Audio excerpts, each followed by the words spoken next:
তুমিও সেই পুরনো স্টাডি হ্যাক্সগুলো অ্যাপ্লাই করে করে বোর হয়ে গেছো এবং কিছু নতুন কার্যকরী স্টাডি হ্যাক্স খুঁজছো যেগুলো অ্যাপ্লাই করে তুমি তোমার এক্সামে হাই স্কোর করতে পারবে, তাহলে তুমি একদম সঠিক ভিডিওতে ক্লিক করেছো। কারণ আজ এই ভিডিওতে আমরা এরকম কিছু লেসার নোন স্টাডি হ্যাক্স নিয়ে আলোচনা করব যেগুলো তোমাকে এক্সামে 99% অবধি স্কোর করতে সাহায্য করবে। যখন তুমি কোনো এক্সামে 99% স্কোর করার টার্গেট করছো তখন শুধু হার্ড ওয়ার্ক করলে চলবে না, তার সাথে স্মার্ট ওয়ার্ক করাটাও ভীষণই জরুরি। তো চলো শুরু করা যাক। Smart idea number 1, dual coding. এই লেসার নোন স্টাডি হ্যাকটা হলো ওয়ার্ডস এবং পিকচার্সকে একসাথে কাজে লাগিয়ে কোনো কমপ্লেক্স জিনিস সহজে মনে রাখার একটা দুর্দান্ত উপায়। মনে করো তুমি সোলার সিস্টেমের ব্যাপারে পড়ছো, মূলত সৌরজগতের গ্রহগুলোর ব্যাপারে। তো তুমি কি করলে, শুধু পড়ে পড়ে মুখস্থ করার বদলে এই ডুয়াল কোডিং টেকনিকটা ইউজ করার ডিসিশন নিলে। তো তুমি একটা সাদা পাতা নিয়ে তার ঠিক মাঝখানে সূর্য এবং তার চারিদিকে গ্রহগুলোকে এঁকে ফেললে। প্রতিটা গ্রহকে তুমি আলাদা আলাদা রং দিয়ে আঁকলে এবং প্রতিটা গ্রহকে তাদের সাইজ অনুযায়ী ছোট বড় করে আঁকলে।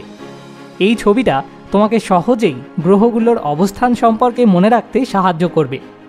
এবার প্রতিটা গ্রহের পাশে তুমি সেই গ্রহের ব্যাপারে কিছু কি ফ্যাক্টসও লিখে ফেললে। এই ডুয়াল কোডিং টেকনিকটা জাদুর মতো কাজ করে, বিশেষ করে বায়োলজির মতো কমপ্লেক্স সাবজেক্টগুলো মুখস্থ করার ক্ষেত্রে। আমার বায়োলজি এক্সামের সময় আমি ওই সমস্ত জটিল প্রক্রিয়াগুলো মনে রাখতে গিয়ে খুব সমস্যায় পড়তাম। তখন এই ডুয়াল কোডিং টেকনিকটা আমার জন্য গেম চেঞ্জারের মতো কাজে দিয়েছিল। আমি কি করতাম, প্রসেসগুলোকে এঁকে ফেলতাম বিভিন্ন ডায়াগ্রামের সাহায্যে, আর প্রতিটা ধাপ লেভেলিং করে নিতাম। আর যাতে সহজেই মনে থাকে তার জন্য ডিফারেন্ট কালার্স ইউজ করতাম। এটা আমাকে অনেকটা একজন আর্টিস্ট অফ নলেজের মতো অনুভূতি দিত এবং এরপর থেকে আমি বায়োলজি এক্সামগুলোতে ভালো স্কোর করতেও শুরু করে দিয়েছিলাম। Smart idea number 2, spaced repetition. তোমারও কি মনে হয় যে কোনো জিনিস মুখস্থ করার কিছুদিন পরই তুমি সেগুলো সব ভুলে যাও? স্পেসড রিপিটেশন হলো এই সমস্যার একমাত্র সমাধান। এটা হলো একটা নির্দিষ্ট সময় অন্তর অন্তর সেই মুখস্থ করার জিনিসগুলোকে বারবার রিভাইজ করা। যেমন ধরো তুমি নতুন কিছু ইংলিশ ওয়ার্ডস শিখছো। ধরো আজ তুমি একটা নতুন ইংলিশ ওয়ার্ড শিখলে, তাহলে 2-3 দিন পর আবার একবার তোমাকে ওই ওয়ার্ডটা পড়তে হবে এবং তারপর 1 সপ্তাহ পর, এবং এইভাবে কয়েকদিন পর পর তোমাকে সেই ওয়ার্ডটা পড়তে থাকতে হবে। এটা কাজ করে কারণ ঠিক যখন আমরা কোনো একটা মুখস্থ করা জিনিস ভুলতে যাই, সেই সময়ই যদি সেটা আবার আমরা একবার রিভাইজ করে নিই, তাহলে সেই নিউরাল পাথওয়েটা আবার স্ট্রং হয়ে যায়, ফলে সেই জিনিসটা আবার আমাদের মনে থেকে যায়। আমার মনে আছে এই স্পেস রিপিটিশন টেকনিকটা আমি ইতিহাসের সালগুলো মনে রাখতে পারার জন্য ব্যবহার করতাম। একবারে প্রচুর সাল মুখস্থ না করে আমি অল্প অল্প করে মুখস্থ করতাম আর রিভাইজ করতে থাকতাম, ফলে দীর্ঘদিন অবধি আমার সেই সালগুলো মনে থেকে যেত। Smart idea number 3, active recall. এটা হলো এইমাত্র তুমি যে জিনিসটা মুখস্থ করলে সেটা তোমার কতখানি মুখস্থ হলো সেটা সঙ্গে সঙ্গে চেক করে দেখা। সেই জিনিসটাকে বারবার দেখে দেখে পড়ার বদলে না দেখে মনে করার চেষ্টা করো। আমি তোমাকে আমার একটা উদাহরণ দিয়ে বলি। কেমিক্যাল রিয়াকশানগুলো মুখস্থ করা আমার পক্ষে ভীষণই মুশকিল হয়ে দাঁড়িয়েছিল।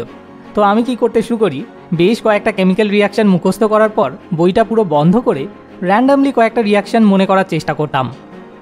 প্রথম খুব অস্বস্তি লাগতো, কারণ ব্রেনের উপর জোর দিতে হতো, কিন্তু আস্তে আস্তে আমি বুঝতে পারলাম যে এই কষ্টটা করার কারণেই আমি পরীক্ষায় খুব সহজেই সেই রিয়াকশানগুলো মনে করে লিখে আসতে পারছিলাম।